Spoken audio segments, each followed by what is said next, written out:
Praise the Lord. एक बार फिर से मैं पास्टर सॉल आप सभी लोगों का अभिवादन करता हूँ। जैसा कि आपने मेरे पिछले संदेश में सुना था सत्य के बारे में कि सत्य क्या है, और आपने वहाँ पर उस विश्लेषण को सुना था, एक संक्षिप्त विश्लेषण कि जो झूठ नहीं है वो सत्य है, जो मिथ्या नहीं है वो सत्य है, जो कोई काल्पनिक नहीं है, कहानी नहीं है, वो सत्य है। और उस पर मैंने 3 पॉइंट दिए थे, और वो है परमेश्वर का सत्य, मनुष्य का सत्य और यीशु मसीह का सत्य। तो आपने परमेश्वर के सत्य के बारे में जान लिया कि परमेश्वर पवित्र है, परमेश्वर दयालु है, परमेश्वर विश्वास योग्य है, परमेश्वर प्रेम है और परमेश्वर न्यायी है। परंतु कई बार हम परमेश्वर के केवल कुछ पहलू को देखते हैं कि वो प्रेम करता है, दयालु परमेश्वर है, हम उन बातों को देखते हैं, लेकिन हमने पहली और आखिरी बात पर नोटिस नहीं किया। परमेश्वर पवित्र है और उसकी आंखें ऐसी शुद्ध है कि वो पाप को देख ही नहीं सकता। इसलिए ये मत सोचिएगा कि केवल परमेश्वर जो है दयालु है, प्रेमी है, परंतु उसका जो पवित्रता इस बात की मांग करती है कि वो अधर्मी को, दुष्टों को या उसके विरुद्ध जो पाप करते हैं उसको किसी भी रीति से नहीं बख्शेगा, उसको सजा जरूर देगा। और अगर बाइबल में हम कई ऐसे लोगों के बारे में देखेंगे तो परमेश्वर ने उसको तत्काल दंड दिया, जैसे हनन्याह और सफीरा। ये नए नियम की बात है, और कैसे इन्होंने परमेश्वर के लोगों के समक्ष, यीशु के चेलों के समक्ष, प्रेरितों के समक्ष झूठ बोला था और उनकी मृत्यु हो गई थी। कैसे हनन्याह आया और झूठ कहा, उसके पीछे उसकी पत्नी सफीरा भी आई, उसने झूठ कहा, और इस प्रकार उनकी तत्काल वहां पर मौत हो गई थी। हेरोदेस राजा के ऊपर कीड़े पड़ गए थे। ऐसे कई लोगों के बारे में आप देखेंगे नए नियम में कि परमेश्वर ने उसको तुरंत दंडित किया है। इसलिए यह मत सोचिएगा कि परमेश्वर बहुत दयालु है और एक दिन न्याय का समय आएगा उस दिन वो न्याय करेगा, ऐसी बात नहीं, परंतु अब भी परमेश्वर न्याय करता है। सो मेरे प्रियो, हम केवल परमेश्वर के एक भाग को सुन करके कि वो बहुत दयालु है, वो क्षमाशील है, वो हमसे प्रेम करता है, ज़्यादा खुश ना हो, लेकिन परमेश्वर जो है पाप का और अधर्म का समुचित दंड देने वाला परमेश्वर है, वो दंड देगा। तो ये परमेश्वर का सत्य है। यद्यपि परमेश्वर के बारे में जब हम जानने का प्रयास करेंगे तो ये हमारे समझ से बिल्कुल परे है मेरे प्रियो, उसका ज्ञान अथाह है, और इसलिए परमेश्वर के सत्य को जितना अधिक हम ढूंढते चले जाएंगे उतना ही आपको नई बात आपको मिलती चली जाएगी। उसके ज्ञान में अथाह गहराई है। आज जो विषय के साथ आगे हम बढ़ रहे हैं, और वो दूसरा पॉइंट है मनुष्य का सत्य। मनुष्य का सत्य क्या है आप सभी जानते हैं, और जो लोग पवित्र शास्त्र बाइबल पढ़ते हैं उनके लिए ये कोई नई बात मैं आपको नहीं बता रहा हूँ, परंतु हमारे सीखने के लिए है और हमारे अध्ययन करने के लिए है इसको, और इसलिए हम इस बात को आपके सामने रख रहे हैं। मनुष्य का सत्य। पहला रोमियो की पत्री उसका 3 अध्याय और उसका 23 वचन से मैं शुरू करूंगा, और वहां पर हम मनुष्य के सत्य को देखेंगे। यहां पर ऐसा लिखा है, इसलिए कि सबने पाप किया है और परमेश्वर की महिमा से रहित है। इसलिए कि सबने पाप किया है और परमेश्वर की महिमा से रहित है। रोमी 5 और उसका 12 वचन यहाँ लिखा है, जैसा एक मनुष्य के द्वारा पाप जगत में आया और पाप के द्वारा मृत्यु आई, इस रीति से मृत्यु सब मनुष्यों में फैल गई, क्योंकि सबने पाप किया है। तो पहली बात, मनुष्य पतित दशा में है, सब मनुष्य पापी हैं और सब मनुष्यों पर मृत्यु का अधिकार है। यह मनुष्य का सत्य है मेरे प्रियो। इस संसार में कोई ऐसा नहीं कह सकता कि हमने पाप नहीं किया। एक बच्चे को हम चोरी करना नहीं सिखाते, झूठ बोलना नहीं सिखाते, परंतु वो कैसे झूठ बोलता है और चोरी भी करता है, क्योंकि उसको स्वभाव में मिला है, उसको आदम में मिला है, और इसलिए वो पाप करता है। क्योंकि बाइबल साफ बताती है कि सबने पाप किया है और परमेश्वर की महिमा से रहित है, सबका गला खुली हुई कब्र है। सो मेरे प्रियो, हम इस बात से अपने आप को अलग नहीं कर सकते जब तक कोई व्यक्ति यीशु मसीह के द्वारा परमेश्वर के पास न जाए। तो यीशु का लहू ही हमें सब पापों से शुद्ध करता है, यीशु का लहू हमें नया करता है, यीशु का लहू हमारे पापों को धोता है, यीशु का लहू हमारे पाप को उतना ही दूर करता है जितना पूरा पश्चिम से दूर है। इसलिए जब तक कोई व्यक्ति स्वयं को यीशु के सामने नहीं लाता, अपने पापों का पश्चाताप नहीं करता, अपने गुनाहों की माफी नहीं मांगता, उसके अंदर एक नया व्यक्ति कभी उत्पन्न नहीं होगा। क्योंकि परमेश्वर का वचन साफ रूप से कहता है कि मैं तुम्हारे अंदर एक नई आत्मा उत्पन्न करूंगा, नया मन दूंगा, तुम्हारे पत्थर के हृदय को निकालकर उसे मांस का कर दूंगा। सो मेरे प्रियो, मनुष्य का सत्य जो इस समय हम सीख रहे हैं वो पहला है, वो पतित दशा में है, वो पापी है और उस पर मृत्यु का अधिकार है। पाप के कारण से हमने मृत्यु को कमाया है। वो मृत्यु क्या है, हम अगले विषय में जब जाएंगे, अगले पॉइंट में, तो हम उस पर चर्चा करेंगे। दूसरी बात, वह खोया हुआ है। मनुष्य जो है खोया हुआ है। जब हम यशाया नबी और उसका 53 अध्याय और उसका 10 पद पढ़ते हैं तो वहां पर आप इस बात को पाएंगे कि मनुष्य जो है खोया हुआ है। मनुष्य जो है पाप में, अधर्म में, बुराई में, कई तरह की बातों में खोया हुआ है। जब हम वहां पर 53 अध्याय और उसका जब हम 10 पद पढ़ेंगे तो आप वहां पर इस बात को पाएंगे कि मनुष्य जो है खोया हुआ है। लिखा है तो भी, यहां पर लिखा है तो भी यहोवा को यही भाया कि उसे कुचले, उसी ने उसको रोगी कर दिया। जब वह अपना प्राण दोष बलि करे तब वह अपना वंश देखने पाएगा, वह बहुत दिन जीवित रहेगा, उसके हाथ से यहोवा की इच्छा पूरी हो जाएगी। और उसके बाद हम लोग देखेंगे 6 पद में लिखा है कि हम सब के सब तो भेड़ों के समान भटक गए थे। और आपने लूका 19 का 10 भी पढ़ा होगा। लूका 19 का 10 में लिखा हुआ है कि मनुष्य का पुत्र खोए हुओं को ढूंढने और उनका उद्धार करने के लिए आया है। तो ये दूसरी बात है, वह खोया हुआ है। हम इस पर पूरा विश्लेषण बाद में करेंगे, लेकिन पहले हम पॉइंट्स को नजर करते हैं। तीसरी बात, मनुष्य परमेश्वर की दृष्टि में अपराधी और दोषी है। और इसको जब आप यूहन्ना 3 उसका 18 और 19 पद पढ़ते हैं तो आप वहां पर पाएंगे कि वह परमेश्वर की दृष्टि में अपराधी और दोषी है। यूहन्ना 3 उसका 18 और 19। चौथी बात, मनुष्य परमेश्वर का बैरी है। रोमी 5 का 10, मनुष्य परमेश्वर का बैरी है। पांचवी बात, वह आत्मिक अंधकार में है। मनुष्य आत्मिक अंधकार में है, 2 कुरिन्थी 4 उसका 4 वचन के अनुसार। छठवीं बात, मनुष्य दासत्व में है। यूहन्ना 8 का 34 वचन, मनुष्य दासत्व में है। सातवीं बात, मनुष्य मृतक समान है। मृतक समान, रोमियो की पत्री 6 उसका 23 और इफिसियों की पत्री 2 का 1। रोमी 6:23, इफिसियों की पत्री 2 का 1। मनुष्य मृतक समान है। 8वीं बात, सब मनुष्यों को लेखा देना है।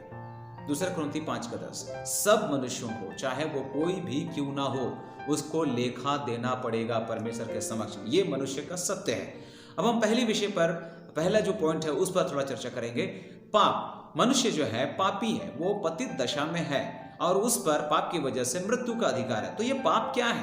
पाप क्या है? पाप जो है व्यवस्था का उल्लंघन करना है।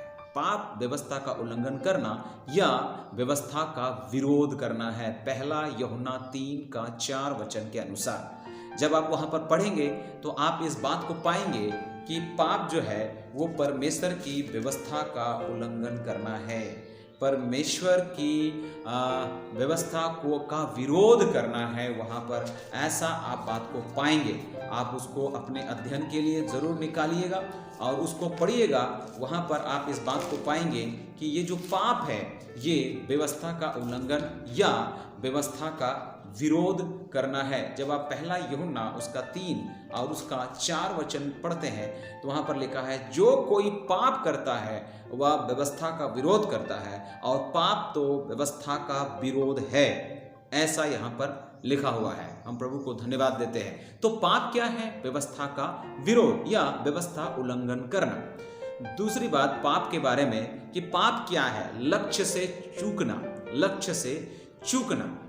और वहां पर हम देखेंगे लक्ष्य से यानी हमारे जीवन में असफलता है, निराशा, कमी है, कमजोरी है, ये लक्ष्य से चूकना कि कोई लक्ष्य हमें निर्धारित किया गया था लेकिन हम उस लक्ष्य से चूक गए। तीसरी बात पाप क्या है? अतिक्रमण, जो मेरा अधिकार क्षेत्र नहीं है वहां पर प्रवेश कर जाना, ये पाप है मेरे प्रियो। कई बार आप संसार में देखते हैं कि ऐसे ऐसे जगहों में लोग अतिक्रमण कर लेते हैं और घर बना लेते हैं, दुकानदारी चला लेते हैं, वहां पर कुछ धार्मिक स्थल बना देते हैं। ये अतिक्रमण, ये गलत है कानूनन। कई बार आत्मिक जीवन में भी ऐसा ही है, जो मेरा अधिकार नहीं है, जो मेरा अधिकार क्षेत्र नहीं है, वहां हम लोग प्रवेश कर जाते हैं। हम लोग महिमा लेना चालू कर दे रहे हैं, आदर लेना चालू कर रहे हैं, प्रभु के स्थान में आ जा रहे हैं। हम खुद पिता कहला रहे हैं, हम पापा कहला रहे हैं, हम गुरु कहला रहे हैं, लोग हमारे चरणों में झुक रहे हैं और हम इस प्रकार परमेश्वर की महिमा को स्वयं ले रहे हैं, हम अतिक्रमण कर रहे हैं। ये पाप है मेरे प्रियो। किसी भी रीति से परमेश्वर जिसकी हम आराधना करते हैं कहता है मैं अपनी महिमा किसी को नहीं देता, क्योंकि मैं जलन रखने वाला परमेश्वर हूं। जब वो जलन रखने वाला परमेश्वर है तो कैसे आप परमेश्वर की महिमा स्वयं ले सकते हैं। चौथी बात, पाप के संदर्भ में, पाप क्या है? अधर्म, हर प्रकार का अधर्म, बुराई, कुकर्म, ये सारी बातें पाप में आती है।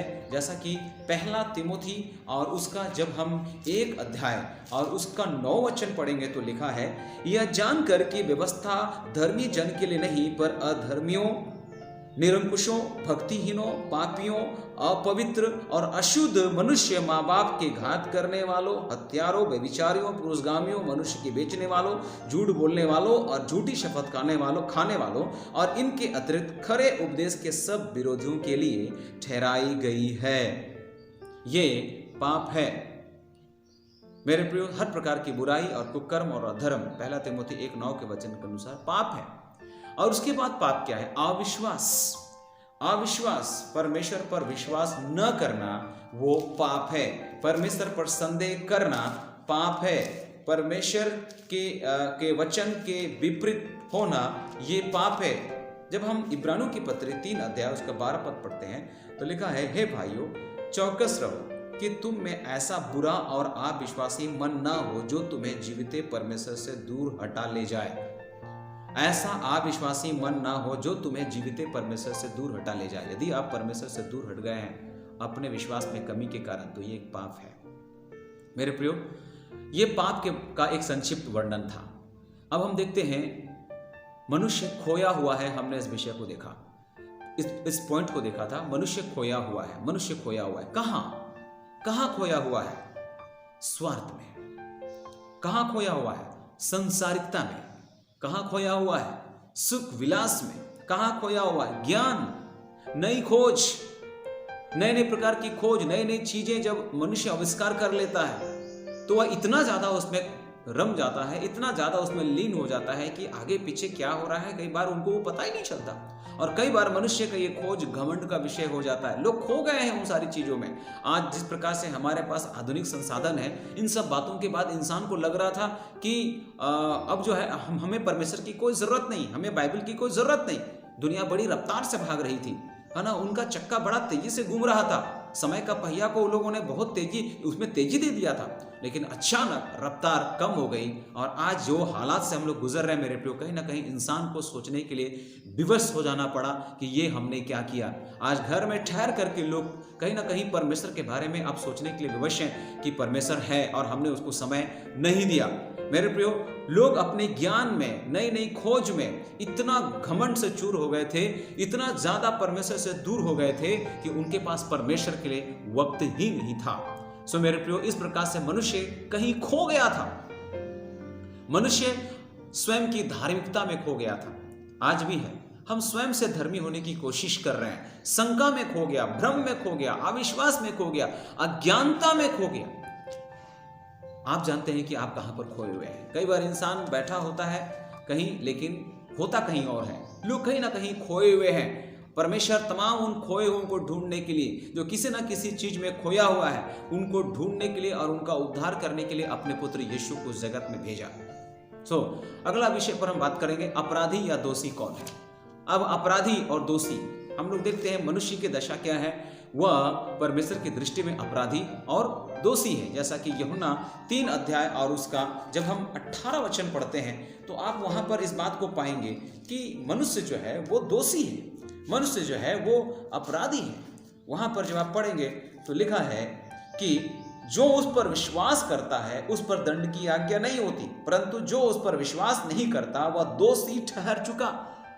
जो उस पर विश्वास नहीं करता है वो दोषी ठहर चुका, कि इसलिए कि उसने परमेश्वर के इकलौते पुत्र के नाम पर विश्वास नहीं किया। और 19 कहता है, जो दंड की आज्ञा का कारण यह है कि ज्योति जगत में आई है और मनुष्यों ने अंधकार को ज्योति से अधिक प्रिय जाना, क्योंकि उनके काम बुरे थे। उनके काम बुरे थे, उनके काम बुरे थे। सो मेरे प्रियो, मैं आपको उत्साहित करता हूं प्रभु यीशु के नाम से कि मनुष्य जो परमेश्वर की दृष्टि में अपराधी और दोषी है, यह मनुष्य का सत्य है। दोषी कौन है? साधारणतः अगर इस संसार के दृष्टिकोण से हम देखें तो एक अपराधी और दोषी कौन होता है? जो एक देश के नियम को, एक देश के कानून को तोड़ता है, वो अपराधी या दोषी है। परमेश्वर के दृष्टिकोण से भी यही है कि जो परमेश्वर के नियम को तोड़ता है वो अपराधी या दोषी है। उदाहरण, परमेश्वर ने विवाह के नियम जो ठहराए हैं तो स्त्री और पुरुष, लेकिन इन दिनों स्त्री और स्त्री, पुरुष और पुरुष के बीच में विवाह हो रहा है। तो हम क्या हुए? अपराधी हुए परमेश्वर की दृष्टि में। हमने नियम तोड़ दिए, हमने परमेश्वर के जो बनाई हुई व्यवस्था को तोड़ दिया। तो समलैंगिकता एक उदाहरण है जिसको हमने कायम करके परमेश्वर की नजर में खुद को दोषी ठहरा दिया। एक विश्वासी का अविश्वासी के साथ मेल या विवाह, इन दोनों कितनी सरलता से लोग एक विश्वासी जो है, एक मसीही दूसरे एक अविश्वासी के साथ विवाह कर लेता है और वो चलता है कह देते हैं। लेकिन बाइबल साफ मना करती है। बाइबल से बाहर के सिद्धांतों को चर्च में या व्यक्तिगत जीवन में पालन करना, यह परमेश्वर की दृष्टि में दोषीदार है, यह दोषी होना है। चर्च में भी अंधविश्वास को अनुमति मिल रहा है और कई तरह के ऐसी बातें जो परमेश्वर का वचन उसको स्वीकार नहीं करता, आज कलीसिया उसको स्वीकार कर रही है। सो इस प्रकार से हम परमेश्वर की दृष्टि में अपराधी और दोषी हो जा रहे हैं और ये मनुष्य का सत्य है। आज हम परमेश्वर के बैरी बन जा रहे हैं। अगला पॉइंट जो है, परमेश्वर के बैरी हैं हम। मनुष्य का सत्य है ये। परमेश्वर ने जो बात कही उसके विरुद्ध में जाना परमेश्वर का बैरी बन जाना है। हम स्वयं को जांचें कि हम कहां कहां पर परमेश्वर के विरुद्ध गए हैं, परमेश्वर के वचन के विरुद्ध गए हैं। अगर ऐसा है तो हम परमेश्वर के बैरी हैं, हम परमेश्वर के दुश्मन हो गए हैं। ये मत सोचिएगा कि हम तो गीत गा लिए कि यीशु क्या ही प्यारा मित्र है। आपके कहने से वो आपका मित्र नहीं हो जाएगा, और केवल ये कहने से कि यीशु मसीह अब हमको दास नहीं कहता, हमको मित्र कहता है, तो मित्र बनने के लिए आपको मित्र जैसा व्यवहार भी तो करना पड़ेगा। आप एक अच्छा मित्र भी बनना चाहते हैं, यीशु को अपना अच्छा मित्र बनाना चाहते हैं, लेकिन जैसा वो चाहता है वैसा जीवन आप नहीं बिताते हैं, तो फिर कैसे आप उसका मित्र हो सकते हैं? आप बैरी हो गए हैं। परमेश्वर के विरुद्ध जाकर के, परमेश्वर की बात की अवहेलना करके हम बैरी हो गए। ये मनुष्य का सत्य है। अगला पॉइंट है आत्मिक अंधकार। जब हम यूहन्ना रचित सुसमाचार उसका 9 अध्याय और उसका 39 यूहन्ना 9 उसका 39 पद पढ़ेंगे तो वहां पर लिखा है, तब यीशु ने कहा, मैं इस जगत में न्याय के लिए आया हूं ताकि जो नहीं देखते वे देखें और जो देखते हैं वे अंधे हो जाएं। मेरे प्रियो, आज मनुष्य आत्मिक अंधकार में है।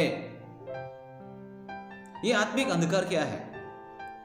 जो अपनी दशा को नहीं देख पाते पर दूसरों के दोष निकालते हैं, वो आत्मिक अंधकार है। जो अपनी दशा नहीं देख करके दूसरों पर दोष निकालते हैं, वो आत्मिक अंधकार है। जो बाहरी धार्मिकता पर जोर देते हैं, केवल बाहरी धार्मिकता पर जोर देते हैं और हृदय की पवित्रता की चिंता नहीं करते, वो आत्मिक अंधकार है।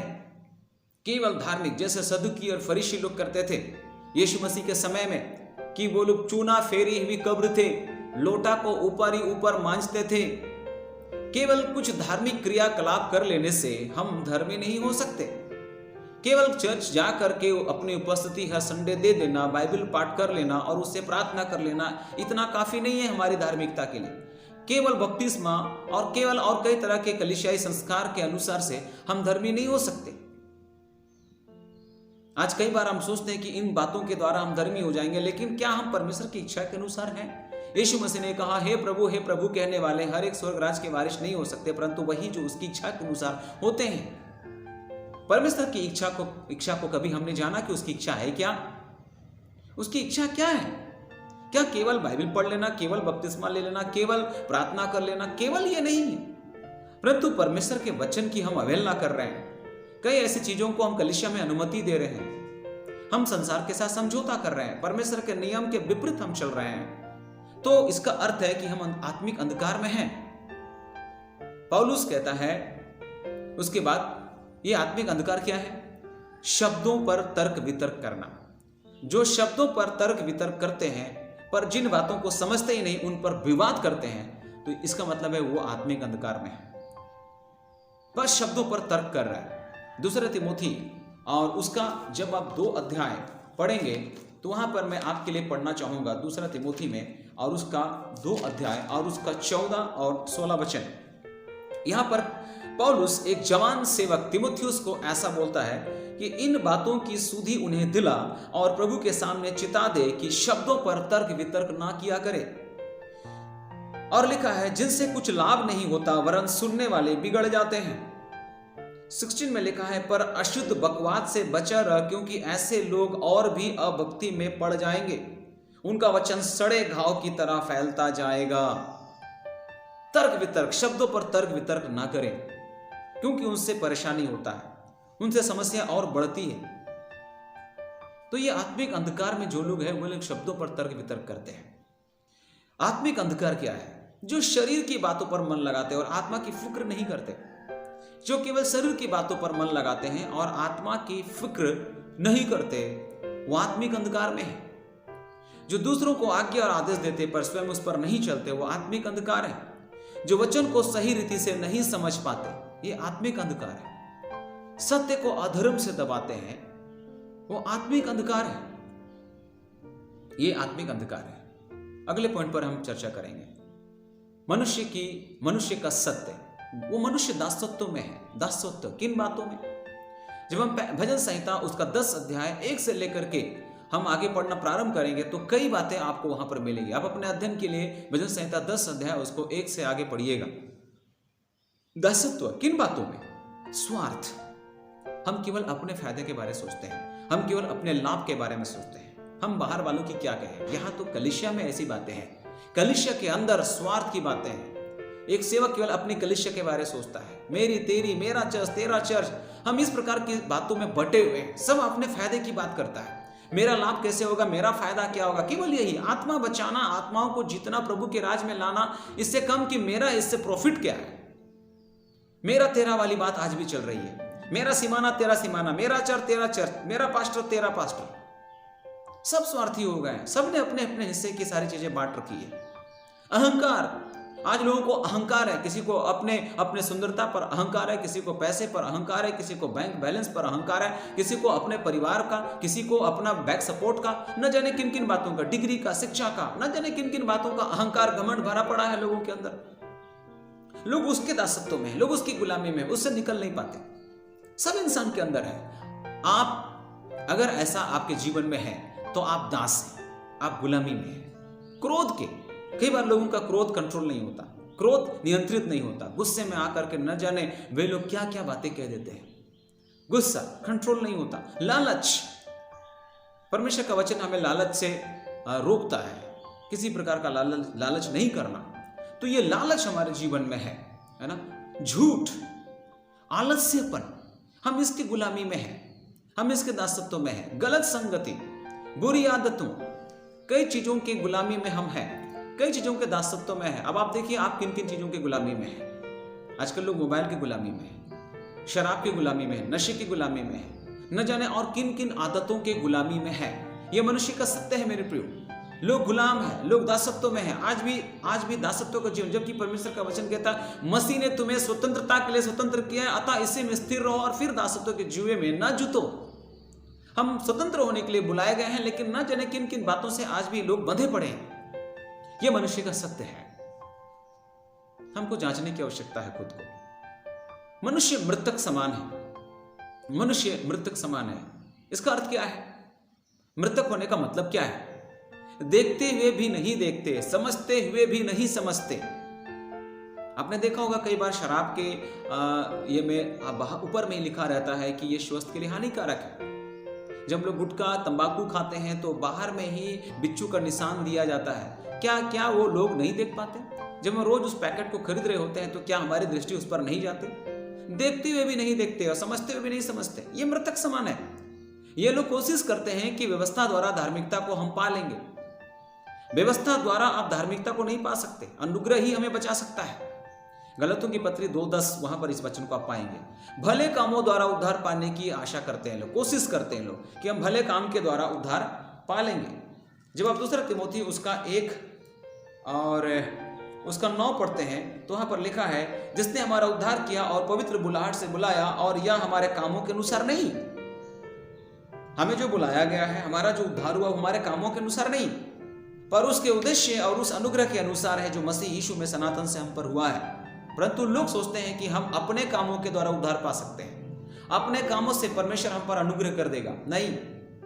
जब हम तीतुस और उसका 3 पद हम लोग पढ़ेंगे और उसका 3 अध्याय और उसका 5 पद, माफ कीजिएगा, तो वहां पर ऐसा लिखा है कि तो उसने हमारा उद्धार किया, उसने हमारा उद्धार किया, और यह धर्म के कामों के कारण नहीं।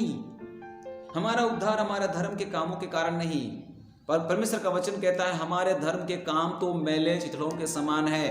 केवल परमेश्वर का अनुग्रह, यीशु का लहू, यीशु का नाम ही हमें उद्धार दे सकता है। हमारे धर्म के काम मैले चिथड़ों के समान है। आप जितने भी धर्म के काम कर लेते हैं, आप इससे उद्धार नहीं पा सकते। परंतु अगर आपके पास यीशु का नाम नहीं है, अगर परमेश्वर का वचन नहीं है, यीशु का लहू नहीं है, तो आप उद्धार नहीं पा सकते। क्योंकि आगे ऐसा लिखा है तीतुस में 3:5 में कि पर अपनी दया के अनुसार नए जन्म के स्नान और पवित्र आत्मा के हमें नए बनाने के द्वारा हुआ है। यह वचन जल के समान है और यह हमें धोता है। यीशु का लहू हमें धोता है। परमेश्वर का आत्मा हमें स्वतंत्र करता है, क्योंकि जहां कहीं प्रभु का आत्मा है वहां पर स्वतंत्रता है। प्रभु का आत्मा नहीं, वहां आजादी नहीं। कई बार मानवीय संसाधनों से हम शांति पाने का प्रयास करते हैं, ये मृतक समान। कई बार शारीरिक जीवन जीते हुए हम परमेश्वर को प्रसन्न करने की कोशिश करते हैं, इसको बोलते हैं मृतक होना। शारीरिक जीवन के द्वारा हम परमेश्वर को खुश करने का प्रयास करते हैं। संसारिक चीजों से हम लोग आनंद तलाशते हैं, संसारिक चीजों में हम लोग आनंद को तलाशते हैं। इस वचन को पढ़ते हैं, इब्रानियों की पत्री और उसका 11 अध्याय और उसका 25 पद इस प्रकार कहता है। जब आप खोलेंगे तो वहां पर यूं लिखा है, इसलिए कि उस पाप में थोड़े दिन के दुख भोगने से परमेश्वर के लोगों के साथ दुख भोगना अधिक उत्तम लगा। यह मूसा के संबंध में है, मूसा के संबंध में है। मूसा को मालूम था कि संसारिक चीजों से सदा का आनंद मुझे नहीं मिल सकता। वो महल में था और राजकुमार की तरह पला बढ़ा और मिस्र की सारी विद्याओं को वो ग्रहण किया था। वो सुख सुविधाओं से बिल्कुल संपन्न था। आप जानते हैं मूसा की कहानी कि वो मिस्र देश में फिरौन के घर में पल बढ़ रहा था, परंतु उसको पता था कि यहाँ पर मुझको वो सच्चा आनंद नहीं मिलने वाला है। वो सदा का आनंद इस रास्ते में नहीं है। कुछ पल ये मुझे खुशी दे सकता है, कुछ पल ये मुझे शांति दे सकता है, आनंद दे सकता है, परंतु सदा का आनंद यहाँ नहीं है। उसे मालूम था और इसलिए उसने उस रास्ते को चुनना बेहतर समझा जहां यद्यपि दुख है परंतु वहां सदा का आनंद है। प्रभु के मार्ग में जरूर कठिनाई है, हाँ मेरे प्रियो, लेकिन यहां पर सदा का आनंद है। हम जानते हैं कि मसीहत मोहकता का नाम नहीं है, मसीहत एक संघर्ष का नाम है और हमें एक लड़ाई लड़ना है। हर दिन हमारी एक आत्मिक युद्ध है, हर दिन। और ये नहीं कि हम मसीही हो गए तो हमारे साथ परेशानी नहीं है, हमारे साथ प्रॉब्लम्स नहीं है, ये होंगे, परंतु सदा का आनंद आपका इंतजार कर रहा है और वो केवल और केवल प्रभु की उपस्थिति में है। प्रभु का वचन कहता है तेरे निकट आनंद की भरपूरी है। जब हम सर्वदा के लिए प्रभु के धाम में वास करेंगे तो वहां पर वो आनंद की भरपूरी है जो इस संसार में नहीं है। शायद आप शराब पी करके कुछ पल के लिए शांति को अनुभव कर सकते हैं। शायद आपको लगता है अच्छी नींद आई जब मैंने शराब पिया, टेंशन खत्म, लेकिन शराब के जाते ही, शराब के नशा के जाते ही क्या हो रहा है? शराब के नशा के जाते ही टेंशन फिर आ रहा है। सो मेरे प्रियो, यहाँ पर हम मूसा की जिंदगी को हम देखते हैं। मूसा के पास सब चीजें थी, उस महल के अंदर सब प्रकार के सुख सुविधाएं थी, परंतु वो जानता था कि सदा का आनंद कहाँ है, सदा का आनंद कौन से रास्ते पर है, और इसलिए वहां से वो निकला, उस महल से वो निकला। आप सभी को पता है उसके बाद मूसा ने क्या किया। सो मेरे प्रियो, परमेश्वर से अलग होकर के कई बार इस बात को बोलते हैं मृतक समान। मनुष्य मृतक समान है। आज ऐसा ही हो रहा है। हम संसार की चीजों में अपने लिए आनंद तलाश रहे हैं, मानवीय साधनों में हम शांति तलाश रहे हैं, शारीरिक जीवन के द्वारा हम परमेश्वर को प्रसन्न करना चाहते हैं, भले काम के द्वारा उद्धार पाने की आशा कर रहे हैं, व्यवस्था के द्वारा धार्मिकता पाने की कोशिश कर रहे हैं, देखते हुए भी नहीं देखते और समझते हुए भी नहीं समझते। इसी को हम बोलते हैं मृतक समान। और उसके बाद जब आप मत्ती 6 उसका 33 पढ़ते हैं तो बहुत ही प्रसिद्ध और फेमस वचन वहां पर आप लोग पढ़ेंगे। मत्ती 6 अध्याय और उसका 33 पद 33 लिखा है, इसलिए पहले तुम परमेश्वर के राज्य और उसके धार्मिकता की खोज करो तो ये सब वस्तुएं भी तुम्हें मिल जाएगी। ट्रांसलेशन गलत है, धर्म लिखा हुआ है, वहां धार्मिकता होना चाहिए था। पहले तुम परमेश्वर के राज्य और उसके धार्मिकता की खोज करो। कहने का मतलब है कि परमेश्वर से अलग होकर के हम संतुष्टि नहीं पा सकते, लेकिन लोग परमेश्वर से अलग होकर संतुष्टि पाना चाहते हैं। हम पहले सब चीज खोज लेना चाहते हैं, तब हम परमेश्वर के राज और धार्मिकता को खोजने का प्रयास करते हैं। परंतु मेरे प्रियो, जब हम परमेश्वर के राज और धार्मिकता को पहले खोजते हैं तो सारी चीजें खुद ब खुद आपके पास आएंगी, क्योंकि परमेश्वर ने हमको हर तरह की आशीषों से नवाजा है। क्या आपको यकीन है? क्या आपको विश्वास है? क्या आपको भरोसा है? तो आपको पहले उसके राज को खोजना चाहिए, उसकी धार्मिकता को खोजना चाहिए, उसके सामने खड़े होने की योग्यता को पाना चाहिए, उसके साथ एक मधुर संबंध और उसकी उपस्थिति को आपको खोजना चाहिए, है ना। हम लोग यहाँ पर लूका रचित सुसमाचार और उसका 12 अध्याय और उसका जब हम 15 और 21 पद पढ़ेंगे, 12 का 15 और उसका 21 पद, तो वहां पर एक वचन और पाएंगे। वहां पर ऐसा लिखा हुआ है कि और उसने कहा, चौकस रहो और हर प्रकार के लोभ से अपने आप को बचाए रखो, क्योंकि किसी का जीवन उसकी संपत्ति के बहुतायत से नहीं होता है। किसी का जीवन उसकी संपत्ति के बहुतायत से नहीं होता। आपका धन आपको बचाएगा नहीं। आज जो बीमारी फैली है, धनी लोग क्या सोचते हैं, उसका दौलत काम आ रहा है। आज दौलत भी धरा का धरा रह जा रहा है। पूरे दुनिया में आप देखो, धनवानों की संख्या की कमी नहीं है, परंतु उनका धन भी आज कूड़ा हो जा रहा है, काम नहीं आ रहा है वो धन। मेरे प्रियो, किसी का जीवन उसकी संपत्ति के बहुतायत से नहीं होने वाला है। आपको लगता है आपके पास बड़ा बैंक बैलेंस है, आपके पास एक नौकरी है, तो आप इस घमंड में मत रहिएगा। कोरोना वायरस किसी को देख करके नहीं आया कि इसके पास कम पैसा है, इसके पास ज्यादा पैसा है, ये गरीब है, ये अमीर है, ये उच्च जाति का है, नीच जाति का है। जब उस बीमारी ने किसी पर भेदभाव नहीं किया, हम लोग तो बड़ा भेदभाव कर रहे हैं, ईमानदारी से सबके अंदर घुस रहा है। आप बच नहीं सकते मेरे प्रियो। आपकी संपत्ति आपको नहीं बचा सकता। परमेश्वर की उपस्थिति, परमेश्वर की संगति, परमेश्वर की निकटता, परमेश्वर के साथ चलने के द्वारा ही आप बच सकते हैं। यहोवा के निकट ही आनंद की भरपूरी है। यीशु मसीह में ही जीवन है। उसमें बने रहना बहुत जरूरी है। उसके वचन में बने रहना बहुत जरूरी है। उसकी इच्छा के अनुसार होना बहुत जरूरी है। नहीं तो परमेश्वर का वचन कहता, धनी और गरीब और स्वतंत्र और दास, हर जाति, हर कुल, हर भाषा, सब परमेश्वर के सिंहासन के ना होगा। हर व्यक्ति को लेखा देना पड़ेगा और हम बच नहीं सकते। हम बच नहीं सकते। जब हम दूसरा कुरिन्थी उसका 5 अध्याय और उसका 10 वचन पढ़ते हैं तो वहां पर आप इस बात को पाएंगे, लिखा है, क्योंकि अवश्य है कि हम सब का हाल मसीह के न्याय आसन के सामने खुल जाए, कि हर एक व्यक्ति अपने अपने बुरे कामों का, भले या बुरे कामों का बदला जो उसने देह के द्वारा किए हो वो पाए। हाँ मेरे प्रियो, मसीह का न्याय आसन, न्याय के दिन विश्वासियों के साथ क्या होने वाला है, क्या होगा, आप सभी जानते हैं कि न्याय होगा। चाहे वो भला हो चाहे वो बुरा हो, सभी विश्वासियों का न्याय होगा। हमें इसमें किसी को भी छूट ना होगी, किसी को भी छूट नहीं होगा। जब आप रोमी 14 का 12 वचन, पहला कुरिन्थी 3 अध्याय उसका 12 से लेकर 15 वचन को आप पढ़ेंगे और सबोपदेशक 12 का 14, तो आप वहां पर इस बात को पाएंगे, किसी को छूट नहीं होगा। हम तो प्रभु आपका गलीशिया जाते थे, हम तो संगति करते थे, प्रार्थना करते थे, विनती करते थे, ये बोलने से नहीं होगा। मैंने आपके नाम से दुष्ट आत्मा निकाला, बीमारों को चंगा किया, हमने इतना प्रचार किया, नहीं बचने वाले हम। सबका न्याय होगा। जब मसीह अपनी कलीसिया को लेने आएगा तब वह न्याय होगा। और इसको पहला थिस्सलुनीकियों उसका 4 अध्याय उसका 14 से लेकर 17 वचन में आप पढ़ सकते हैं। और उस समय न्यायाधीश कोई और नहीं, मसीह है, मसीह होगा। अभी तो वो एडवोकेट है, अभी हमारी लड़ाई वो लड़ रहा है, अभी वो हमारा सहायक है, परंतु उस समय वो न्यायाधीश के रूप में होगा। विश्वासी के न्याय के बारे में बाइबल बताती है कि ये बहुत ही निष्पक्ष होकर के, बहुत ही गंभीरता से इसका न्याय किया जाने वाला है। सब कुछ प्रकट होगा मेरे प्रियो। उस दिन हमारी योग्यता और अयोग्यता, दूध का दूध, पानी का पानी, सब हो जाएगा मेरे प्रियो। आने वाले न्याय से हमको बचने की आवश्यकता है। इसी पृथ्वी पर हमको परमेश्वर के साथ जुड़ जाना बहुत जरूरी है। यह मनुष्य का सत्य है मेरे प्रियो, मनुष्य का सत्य। कहां आप होंगे तो आप न्याय से बचोगे। और जब न्याय होगा तो आपका एक अच्छा प्रतिफल होगा। कहाँ?